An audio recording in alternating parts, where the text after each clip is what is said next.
And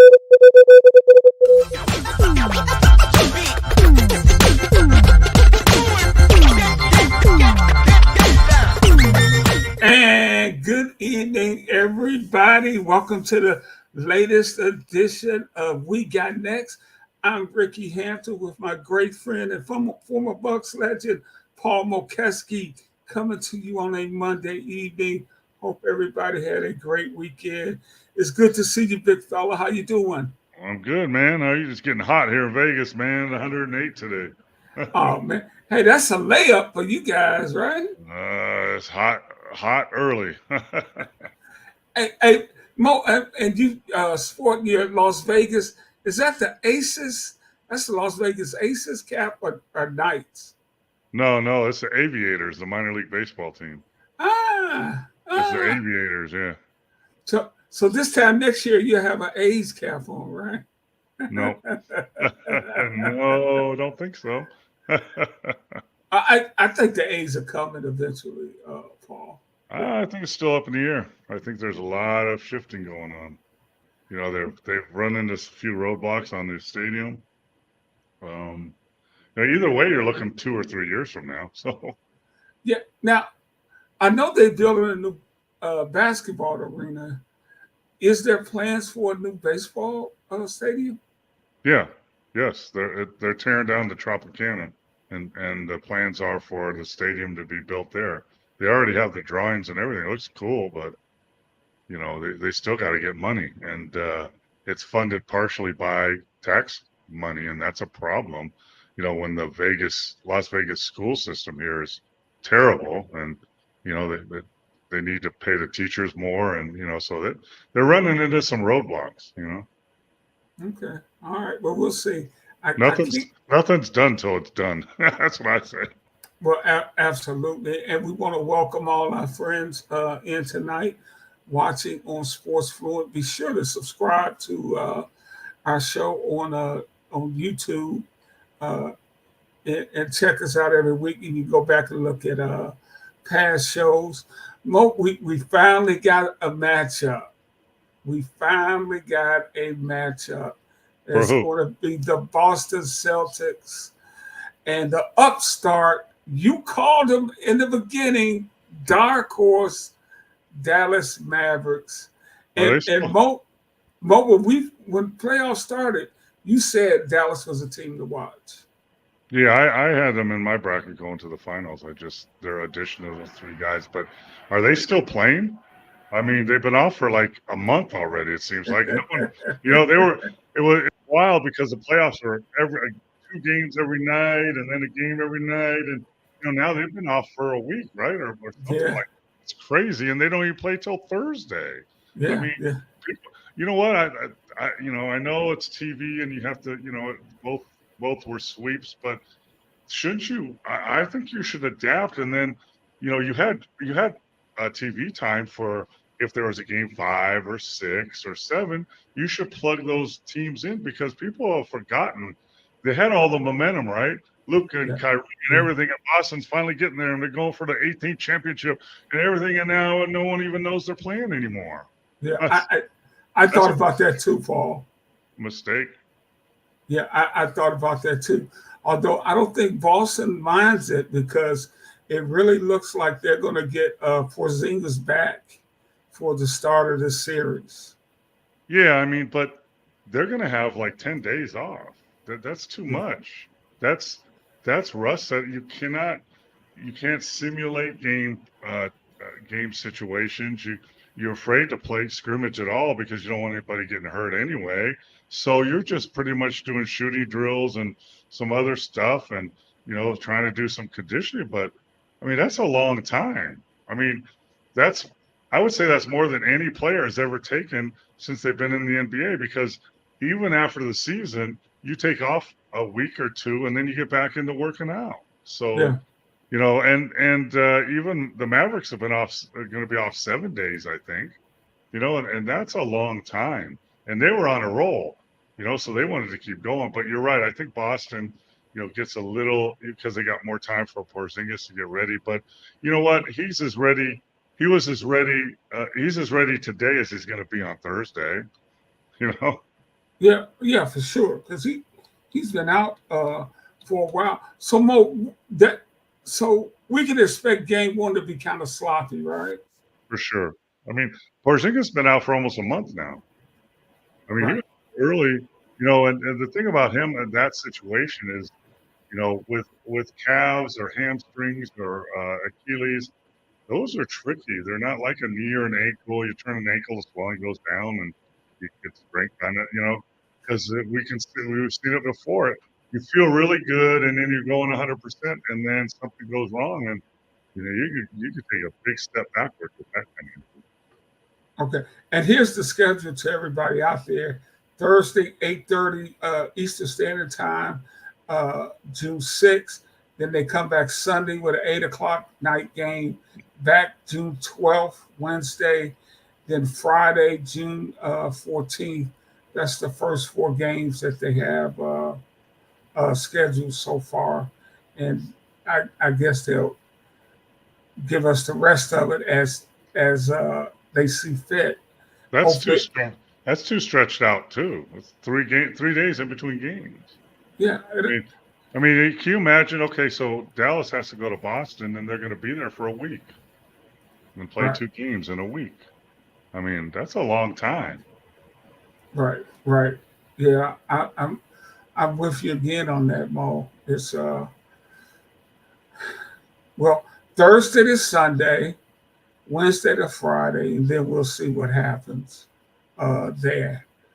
But before we look to the finals, let's look back at what happened with Minnesota and the Timberwolves.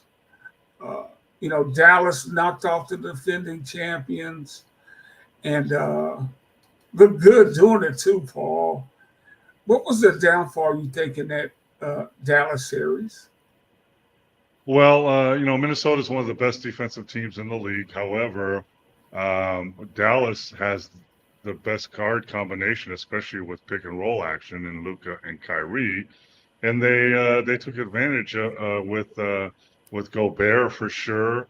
And Towns also guarding pick and roll. Like we talked before in Game 2, I charted it. They ran 65 pick and rolls, and Minnesota never really figured it out. I thought they did for a while when they trapped the pick and roll and then rotated out of it and made Dallas's big men trying to make a play, but they didn't stick with that very long. And they, they have that laid backs, in the paint defense against pick and roll, which is terrible. I hate when the Bucks do it with Lopez because all Luka and Kyrie do is they get off the pick and roll and they get the defensive guy in their back and then they attack the big. It's and they never really they adjusted a little bit, but not much. And let's face it, Anthony Edwards was okay. He had one really good game, but other than that, he was okay. And until game 4, Towns was missing in action. Yeah, He was bad.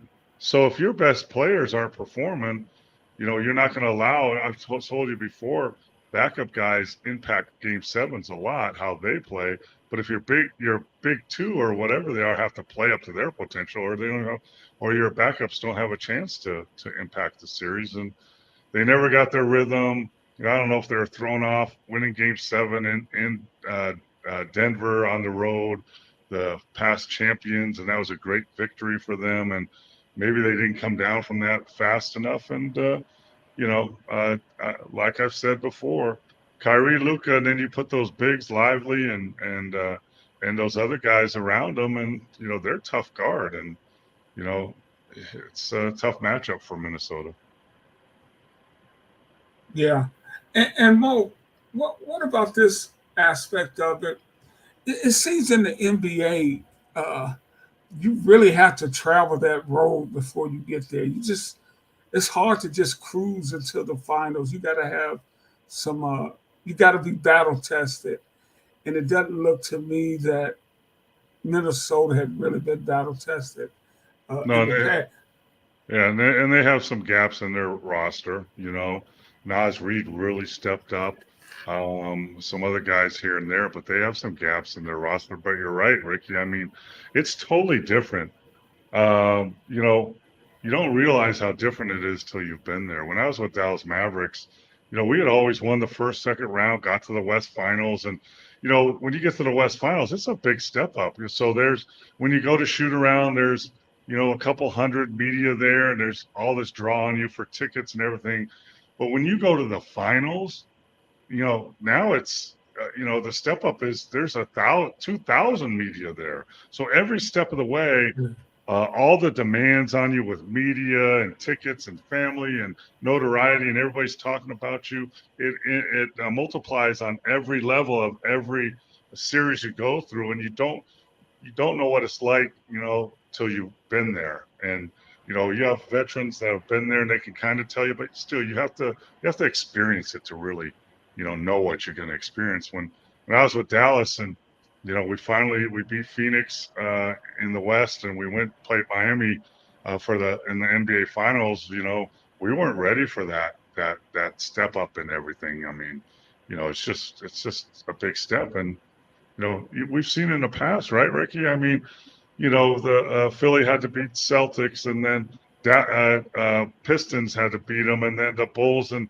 it's always like a progression of someone had to beat Yeah. someone and finally get there and break through and win it. And a lot of times teams make it to the finals and they can't break through for another year or two if they're lucky enough to get back. And it's going to be an interesting series. Some of the you know Kyrie has won a championship. Their coach, Jason Kidd, has won a championship. One of their best players, Luka, has never been to the finals before. And he's got the mentality to handle it, but it's going to be interesting because, he gets a little touchy and a little temperamental and starts whining and yelling and doing some kind of, well, it's going to be, that pressure is going to be multiplied on him now in the finals. It's going to be interesting to see what happens. Hey Mo, before we break down the finals, let's hit on some of the news that's going on in the league. The Kings extended Mike Brown to a 3-year with a 3-year deals, and for a minute it looked like they might part ways. They had a great season last year, took a little step back this year, but the Kings are going to stick with him, and they finished 48-34 this year. Uh, your thoughts on Sacramento sticking with Mike Brown? Well, he's a really good coach, and they had a good year 2 years ago. They took, like you said, they took a step back. And now I think what he signed 3 year, 30 million, something like that. Yeah. I think that's what he signed. So you know what that means in the NBA. You got 1 year to make it, or they'll fire you.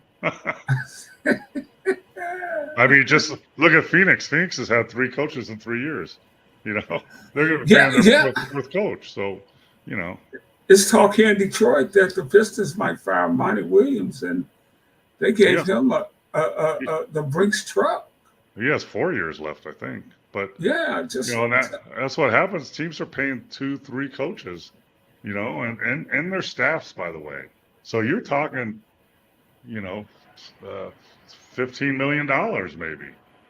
And then you're going to reload, and you got to pay those people too. So, it's an interesting business, and it's mind-boggling how some teams make snap decisions on it 1 year or so, and then okay, we're going to pull the plug. Players very rarely get fired, but coaches do. Hey, in your estimation, because you've been on staffs that have been successful, you've been on staffs that have been let go. What is if you're an owner, what makes you decide I'm going to extend this guy, or we're going to make a change? Is it one thing, or is it just several things? I have no idea. I would think it's things, and I think it's changed over the years. It used to be, coaches and owners spoke, and then the general manager was involved, and they made the decision. Now, more and more players speak and agents speak on who gets to keep their job and not in the coaching profession. And I think owners have gotten too close to players, like Mark Cuban has, and some other guys, and they become friends, and the Bucks won't make a move without talking to Giannis. I mean, that was never the way back in the day, but now that is. And you know, uh, I've been through a process where you know owners and general managers do exit interviews with the players. Well, most of the players aren't going to be happy because you only got five starting spots and you can only get 48 minutes in a game. So half your team's not going to be happy because they're not starting and or playing enough in their mind. So what's their exit interview going to be? You know? Yeah, yeah. And So in New York, Mo, it looks like the not a surprise here. The Knicks had a great season that they are going to extend Tom Thibodeau. yeah, I mean, they take a big step and the injuries caught up to them finally in the end. I mean, they ran out of players. They ran out of bodies. They were out of four of their starters, and so they're going to come back and Coach Tibbs, runs a tight ship, but he holds players accountable, but they like it. He's defensive minded. But you got again, he could be fired next year too. It doesn't matter, It's Yeah, just crazy. Now it used to be if I sign a 3 or 4 year deal, I'm going to be there for at least 2 or 3 years. Not anymore. It's yeah, just not the way. Owners are willing to eat those contracts, which are big contracts now. You know, I yeah, mean, for sure. Phoenix Suns just signed Budenhauser to I think $50 million deal, 5 year. Yeah, But he could be fired in 2 years too. yeah, yeah, absolutely, absolutely. Hey, Mo, let's look at the and another thing we want to get to tonight. We want to talk a little WNBA. You want to get to that later, or you want to hit this series right quick? Let's hit the series since we're on the NBA, and then we'll switch over. Okay. Like I said, game one is Thursday in Boston. The 5 seed Mavericks, the number 1 seed Celtics. Mo, they were the number 1 seed probably from the first game of the season all the way through, and nobody really challenged them for that spot all year. And they have been to the finals recently, and Jason Tatum is really anxious because he struggled in the 22 series against the Warriors, and he looks at this as a second chance. Just your Yeah. general thoughts of this series. Well, like you said, Tatum's second chance. You never know how many chances you get, so you better take advantage of them while you get them. Young players think, okay, we made it to the finals. We're going to be here a lot. That's not necessarily so. It's a tough battle every year, and you know. But you're right. Boston's been known as the best team in the league since day one, almost. When you look at their roster, you look at the way they played.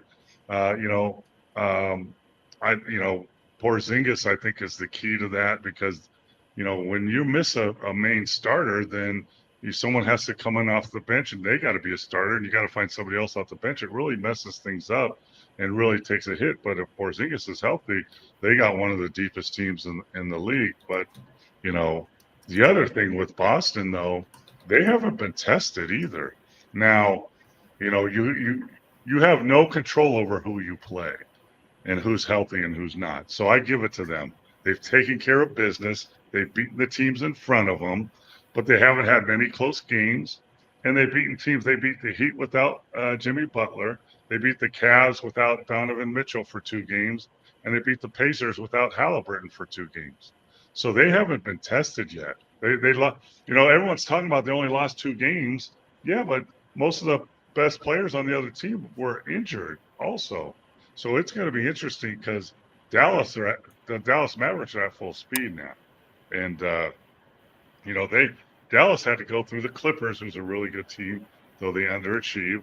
OKC, who's the number 1 seed in the West, whether rightful or not, and then Minnesota is the best defensive team, one of the best defensive teams. So Dallas has been tested so far, and Boston hasn't. So I I think it's going to be a really good series.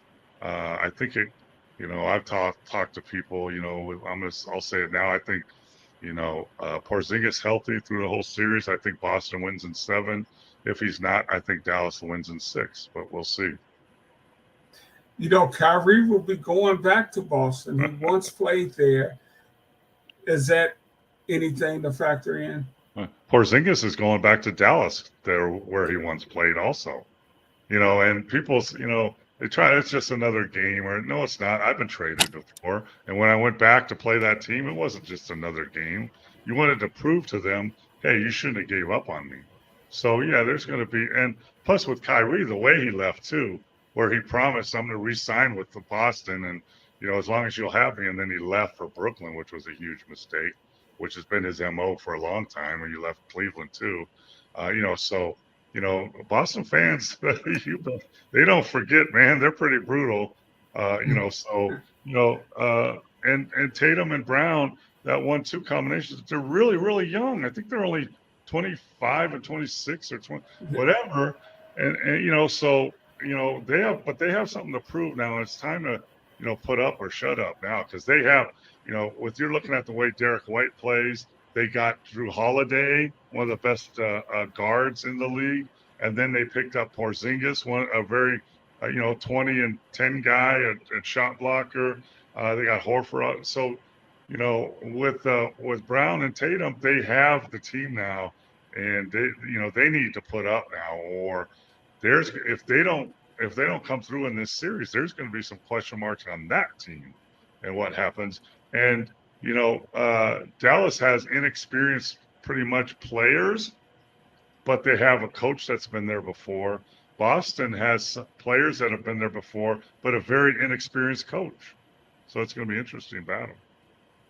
Well, I think Porzingis is only 27 himself, and he averaged 19 points and 8 rebounds a game last year in Washington, and they traded him, I think, maybe for it was a 3-team deal, and I think the Celtics gave up a first-round draft pick for Porzingis.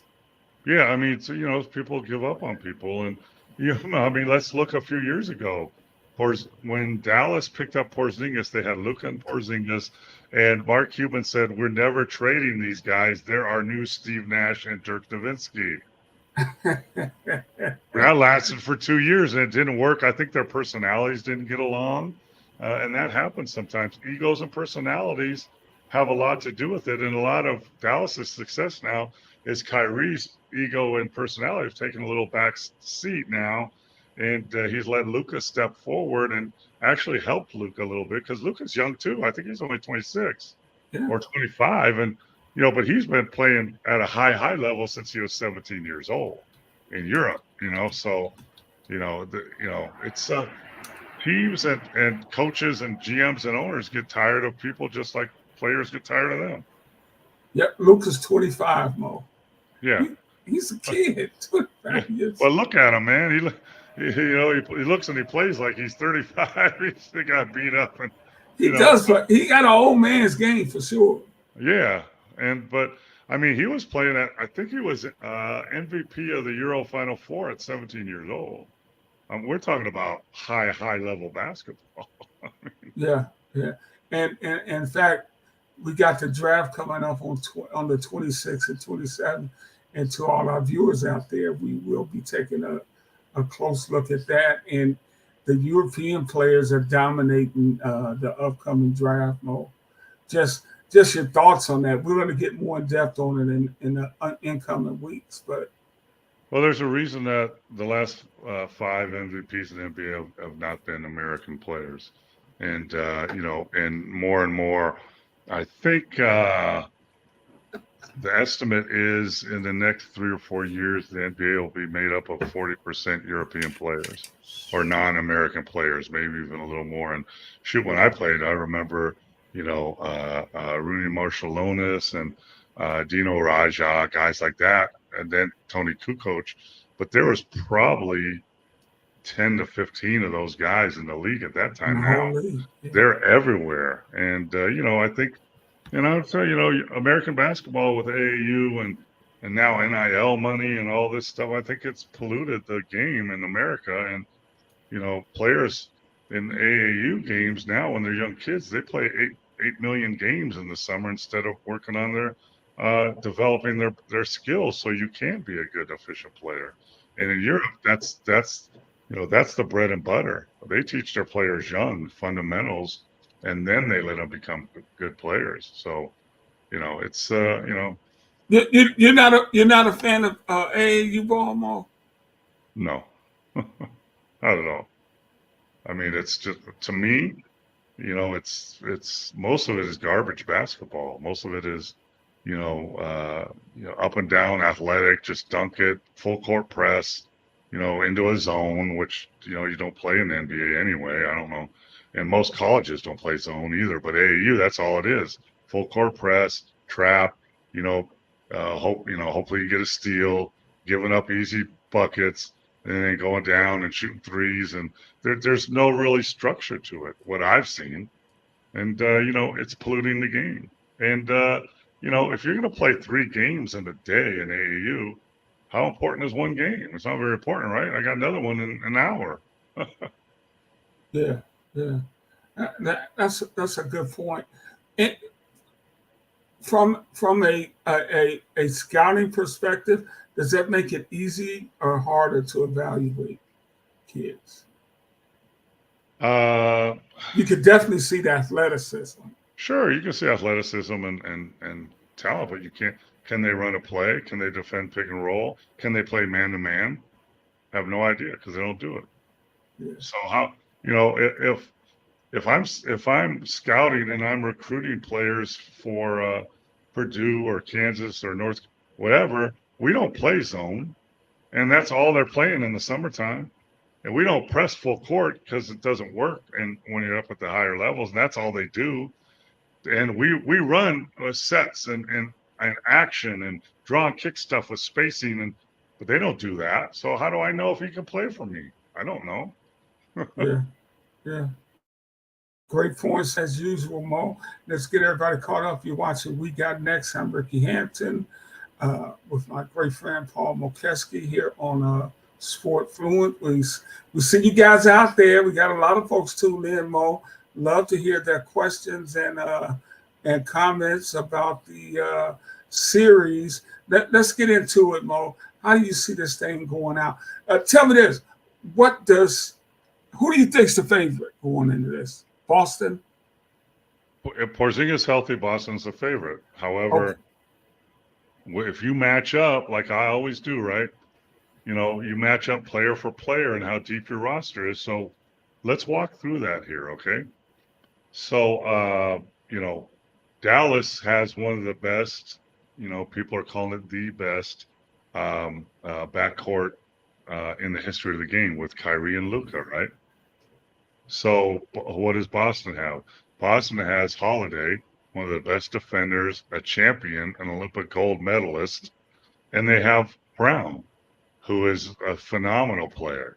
So, does Dallas have a little edge there? Maybe. But then, okay, now we go to who? PJ Washington and he met Tatum. Who's better there? Tatum is better, And then you got Jones and you got Derek White who's playing great. And then if you have Porzingis, you have Lively. That's a wash. And then you have Horford against, let's say, Gafford. That's a wash. And then you look to the benches and you got Pritchard and Cornette and Hauser for Boston. That's not very deep. And then for Dallas, you got Green, Kleber, and then you have Hardaway Jr., who was one of their best players last year, right? Hardaway Yeah, Jr. was their starter last year. I think he's only played in 2 games. That's yeah. crazy to me. That's So crazy.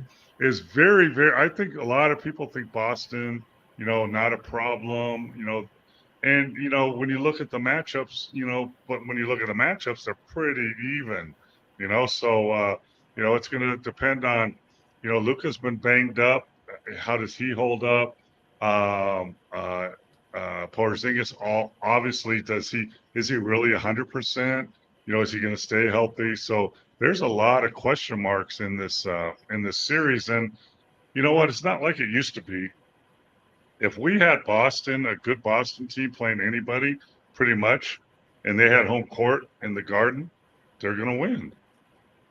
But not anymore. At home court doesn't seem to matter that much anymore. I mean, hell, Minnesota beat Denver 3 games on the road, and Dallas, beat Minnesota on the road, and 2 games on never. the Yeah, so home court is not what it used to be, so you can't really count on that.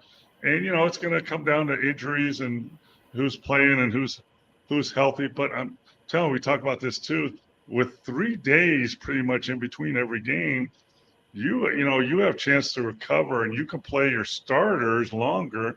They have time to recover now, so that's going to be interesting. yeah. Hey, Mo, speaking of, we was just talking about AAU basketball. Derek White was not a AAU superstar, anything. In fact, I think he went to Colorado, and that may have been the only place that offered him a scholarship. And now he's an established NBA player.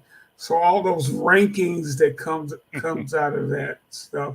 I mean, college, like when I was at USC, it drove me crazy. I mean, we got to go get this guy because he's a 4-star, and we got to go with this guy, he's a 5-star, and this guy's a 4.5-star. My question is, who's giving them these stars? Yeah. Who's in the gym watching these guys? We don't know. It could be a guy, number one, doesn't know what the heck he's doing, and number two, he doesn't know he doesn't know our system. So maybe he's a 5-star playing this way, and we don't play that way. So he's a 3-star in our system. So, it's I've seen that happen many times too, with guys who would come out of high school programs where they ran up and down the floor, and then went to a structured program, and they just stood around because they didn't understand how to operate the offense.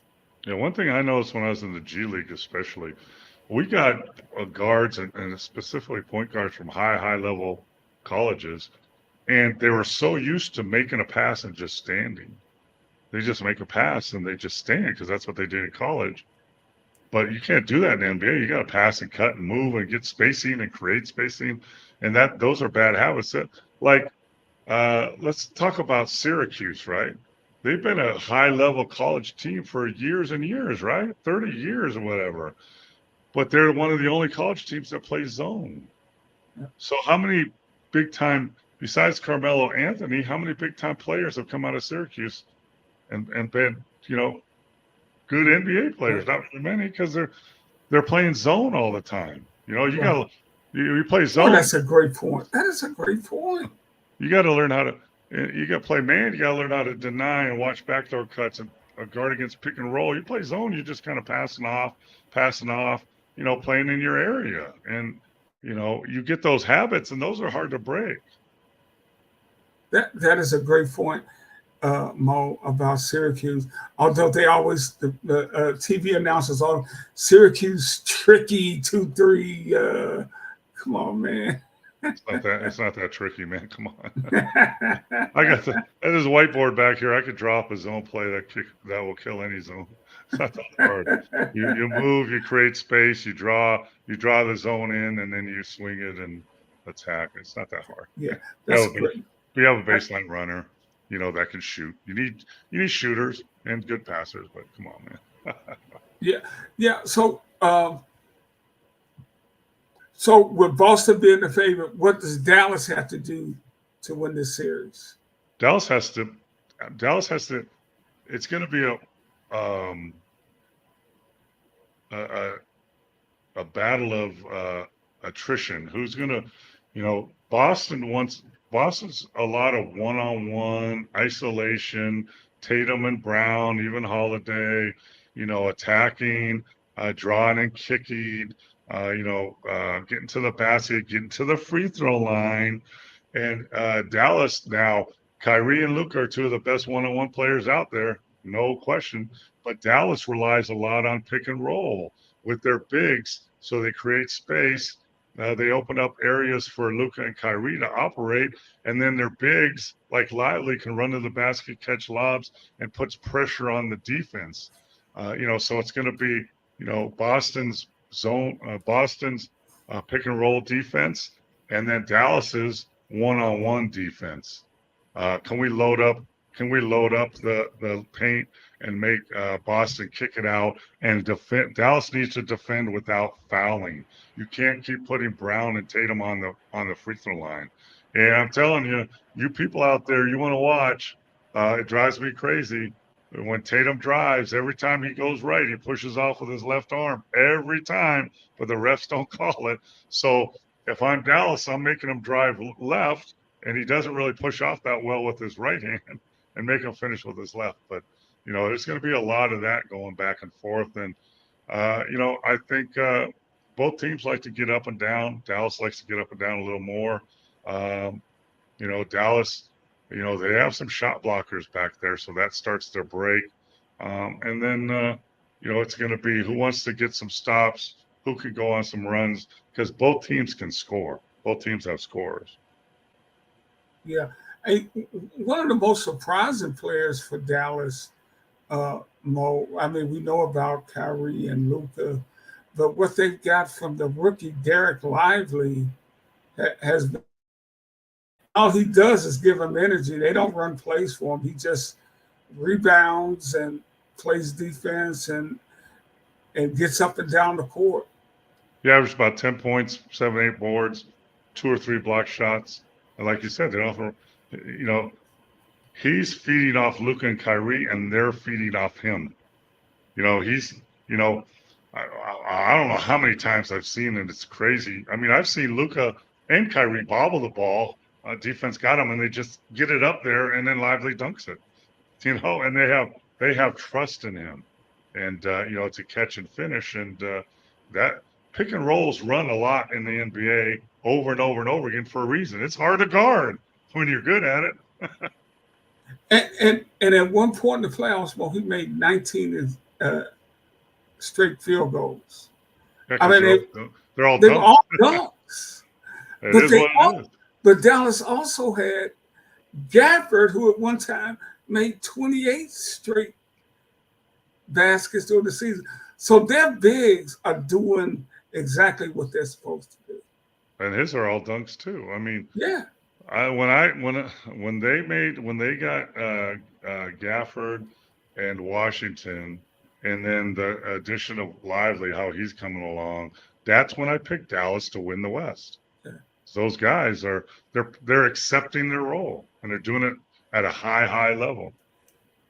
I gotta say, Mo, when you said Dallas, man, I'm like, dude, they're a 5 seed, but the seeds didn't mean anything, did they?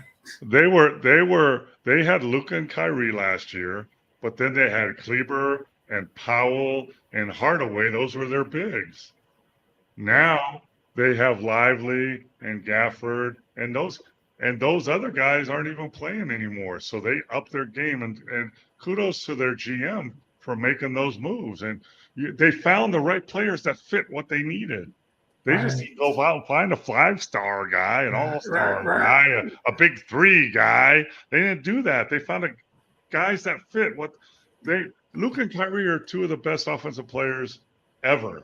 So do we need another offensive player? No, we need guys that can help them be what they are. And guess what? Luka and Kyrie will help them be better players. And that's what's happening right now. I mean, it took a while, but it's happening. Yeah. Now let's go over to the Celtics. They are because, like you said, when you look at that, when you look at the roster, they have the edge in the city. A little bit, and they have the edge because they picked up Holiday, and they picked up Porzingis. But it's not that much of an edge, really. So like I said, Kyrie match up Holiday, Brown match up Luka, however you want to do it. I'm not saying they're going to guard each other. That's the 1-2s. But then Tatum is match up against Washington or Jones, and that's where Boston has the advantage, as long as Porzingis plays and Horford comes off the bench. Yeah.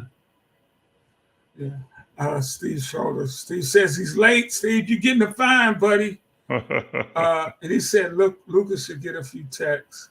Yeah, they're afraid. You talked about that earlier, that he could get a little. But everybody complains in the NBA today, Mo. Yeah, but he's the worst. Come on, man. I mean, it makes, and I love the game and I love it played at a high level. But as much as he whines and cries, it almost makes it unwatchable for me. It almost makes it unwatchable. And everybody complains and everybody does this and everybody does that, and they're doing this when and they show the replay and the guy grabbed his arm. How could you not think you fouled him? I mean, when I play, I complained a little bit, but if I fouled him, I'm going to raise my hand. Yeah, I fouled him. But now everybody's doing this, and I think Van Gundy or somebody in the one of the games was talking about that. Every time players want to do this and review the play, and if you lose that, you lose the review and you lose a timeout. And he said, they should chart how many times those players are wrong because they're wrong most of the time. Yeah. And they want to do it the game is 4 minutes old when they want to. Yeah. Yeah, and the possession doesn't really matter. It doesn't matter that much. But, Luka, and I don't know, players talk to the refs constantly all the time after every call. And it's getting out of hand in my opinion. I mean, play the game. I understand you have to, we used to call it working the refs. You have to work the refs a little bit, but not after every play. Not every freaking player. Everybody is. There's guys have watch the games, Ricky. Guys have to wait in line to talk to the ref. There'll be a player doing all this to the ref, and a guy behind him going like this. And then he'll leave, and he'll go talk. Like, you got to wait in line to talk to the ref. It's like, come on, man. And Mo, when you played, you played in an era there was some legendary officials out there. Did you know guys you could talk to and guys that you know what, I'm not messing with this guy tonight? Oh, absolutely. Like Steve Javy, you didn't want to talk really. Joey Crawford, those guys might. Dick Pavetta and Jess Christie, you could talk to a little bit. But here's the point. None of those guys, none of them would put up with this crap. None of them. They would tell Luka to be quiet or I'm going to tee you up. That's what they would say. Stop talking. Play the game. You want to be a ref? Go get a striped shirt and a whistle. And just play. Be a player, not a ref. And that's what they would do. And then if they kept whining, they would tee them up. And say, hey, I can give you another one, but stop whining. That's what they would do. And there was a respect there. There's respect that, hey, I'm not going to embarrass you and scream at you after every play, and you're not going to embarrass me by blowing whistles and doing stuff. There's a respect value, but they wouldn't put up with this crap. Hey, Luka, okay, I hear you. That's enough. Stop talking. That's what they would say. And then if you didn't, they give him a tee. I mean, heck, there was a Denver game with Minnesota where Mike, the coach for Denver, he was on the floor screaming during play. That's a technical foul. Watch this, Ricky. It used to be in the NBA, if you're sitting on the bench, you came off the bench 1 foot, it's a technical and a suspension. We got guys fall down after making a layup, and half the bench comes over to pick them up. Right. What are you doing? Really? Right. That's crazy. Right.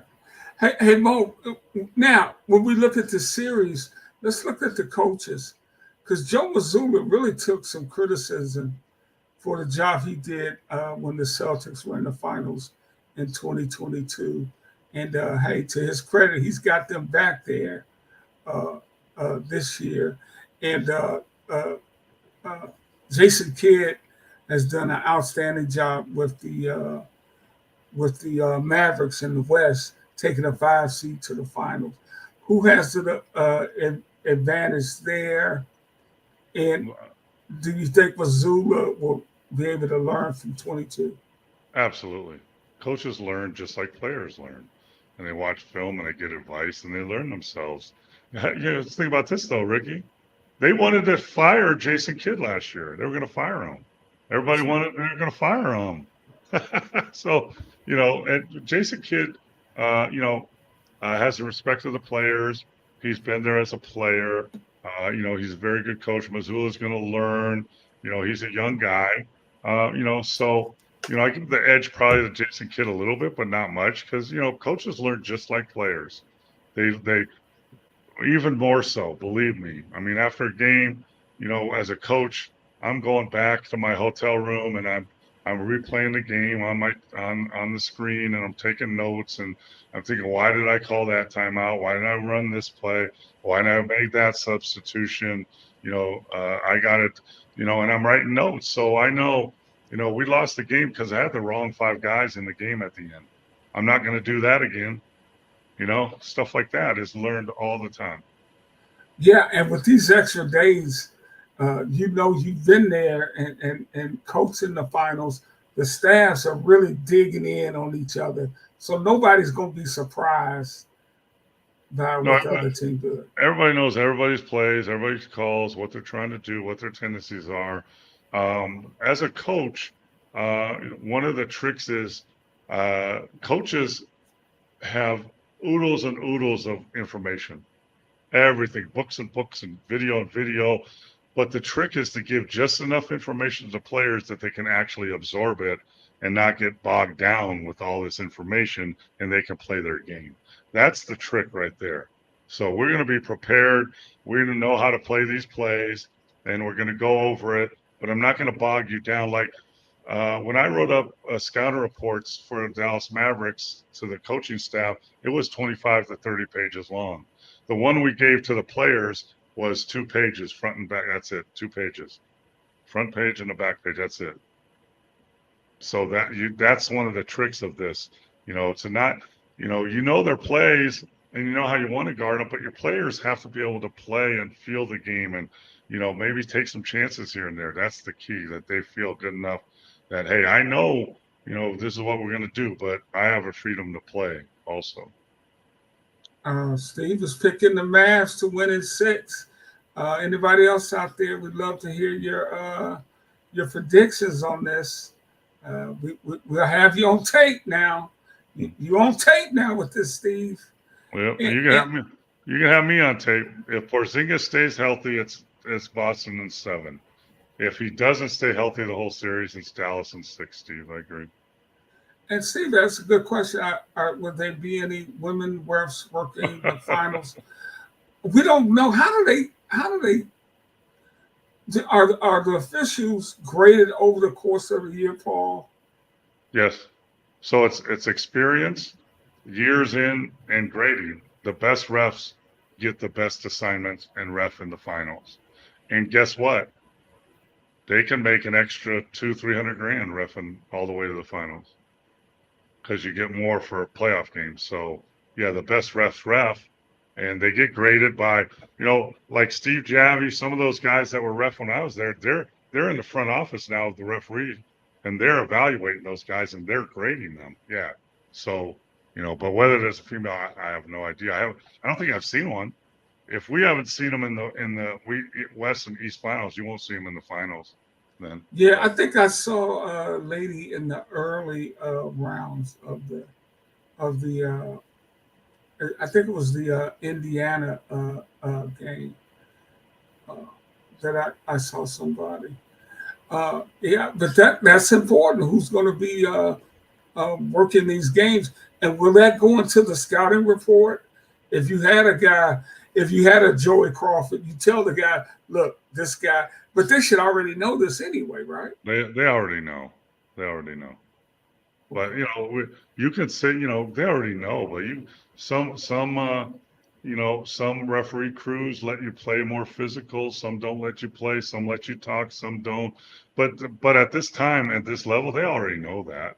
I mean, all these guys have refed hundreds of games. Unless Yeah. you're a rookie, you've had that ref. You've had every ref. 30, 40 times probably. So Yeah. they know but you know what? You put that in your report, though. We're going to take it to the basket because we know, they're going to call it a little tight. And also on defense, you got to keep your hands off and up. And if you get handsy, they're going to call a foul and put them into penalty. So all that is taken into consideration. Hey, Mo, before we get out of here, man, time just flies when we do these shows. Let's talk a little bit about the number one overall pick in the WNBA, Caitlin Clark, who's Since we're talking about women refs, we might as well go to the WNBA and talk about the yeah, list. yeah. Caitlin's averaging That 15 was smooth, points. Ricky. That was a smooth transition. Thank you, Mo. Thank you, Mo.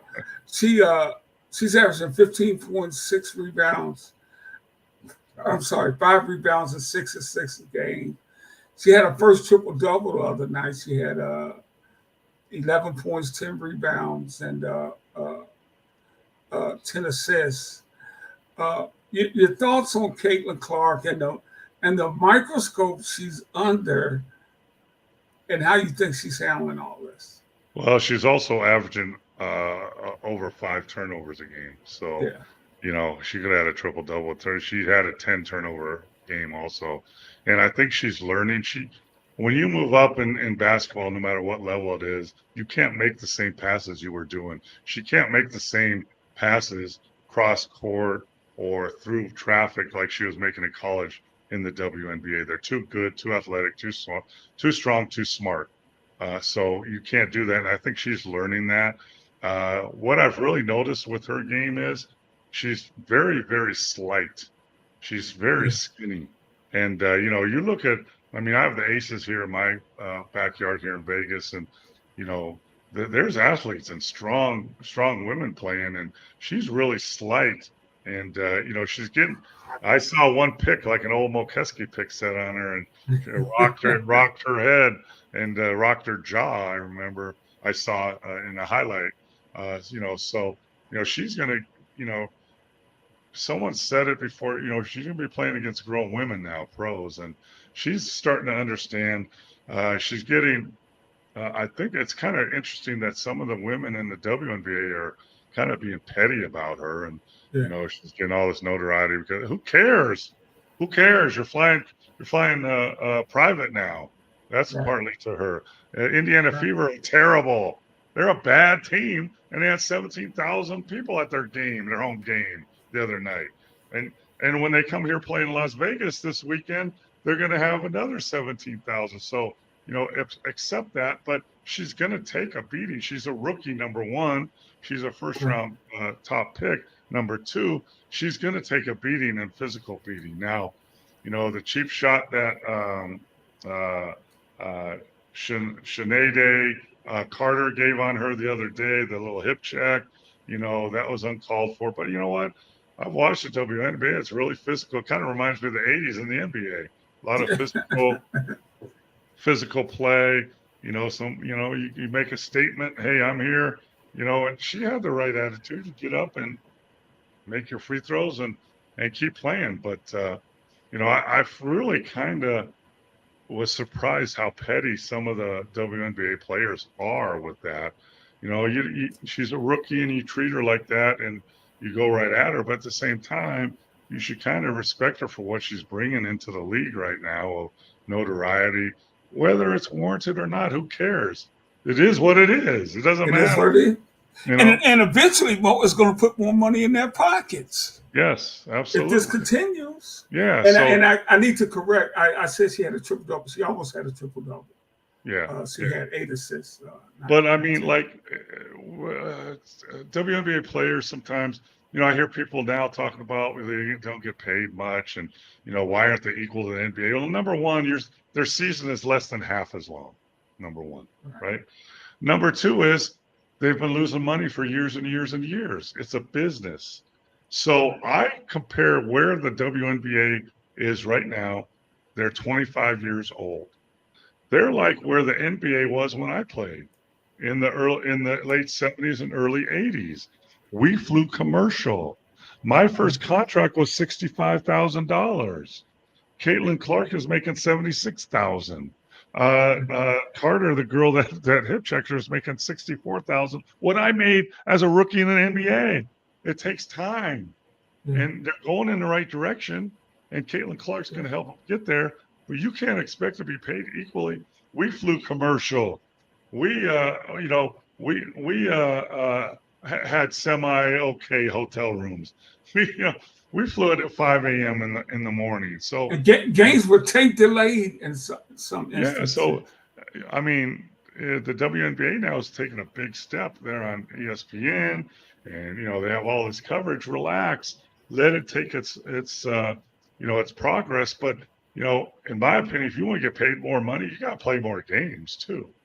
There's a Yeah. reason for that. That's part And, of the reason too. and more, I'm looking at some of these notable rookies. Caitlin's averaging 15 points a game.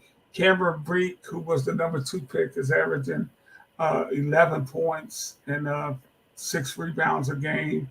Rakia Jackson, Angel Reese is averaging 12 points and 8 rebounds a game.